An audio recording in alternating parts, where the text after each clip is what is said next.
when did you start really getting into artwork as like a thing that you were finding a passion? Yeah, I've had a lot of back and forth with that. I mean, when I was in elementary school, like I said, in Virginia is when I first started kind of really getting into art. And then I would go through these phases, you know.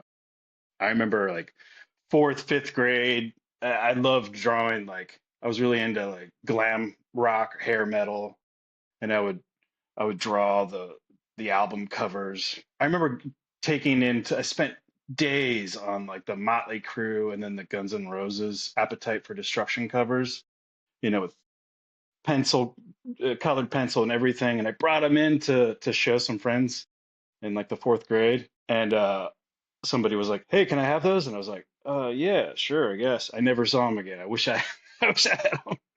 But but then, I would go through phases where I didn't draw and then I did again. I think in middle school is where I started drawing.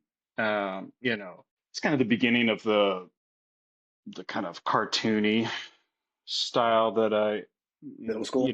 that like became the Mr. Pickles art style. Kind of started there, kind of drawing my teachers and friends, drawing them gross or funny looking just to like get a laugh. I think it was kind of around then when I realized, oh, I could get people to laugh, and I liked trying to get people to laugh, and drawing was a way to do that. But and then in high school, had gotten bored with art, and then didn't know what I was going to do after high school. So I was like, oh, I'll take some art classes at a community college. Then got back into art and got very focused in like painting.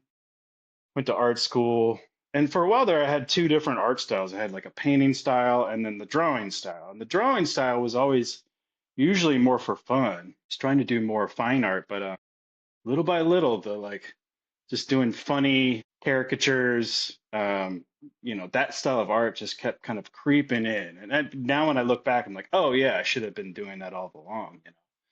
I made sketch comedy for a long time, You did. and like live action stuff, and little by little, some of my drawing style crept into little animations I was doing. But then when we actually got an animated show, it made sense. It was like, oh, I should have been doing this all along, I think. But that's kind of how it goes. It's like you gotta like just go with the flow, see where things take you. Um, if I had just tried to go right for animating, I wouldn't have learned the filmmaking skills the way I did, you know. Mm, And I think, that's all kind of DIY style. So I think that I was that's about to say.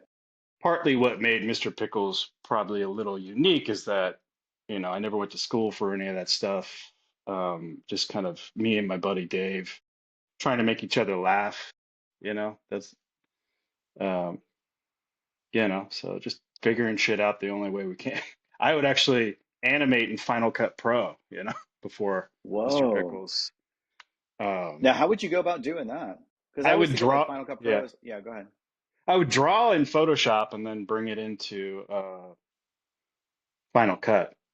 I And then I see. had this like, I didn't know anything about animation. It just one day I was like, oh, I could edit my drawings together, maybe like 2002 or three or something like that. And Yeah, and at that point, were you doing like um, was it still kind of frame by frame in Photoshop, and then you compile it and get it to move in Final Cut? yeah, sort of. I mean, I would kind of puppet certain things, like rotate a head or an arm a little bit. It was very simple, much more simple, much simpler than Mr. Pickles. I mean, when we got the show, it was like, okay, I'll focus on the storyboards, let the real deal animators, take over. I couldn't do what they do.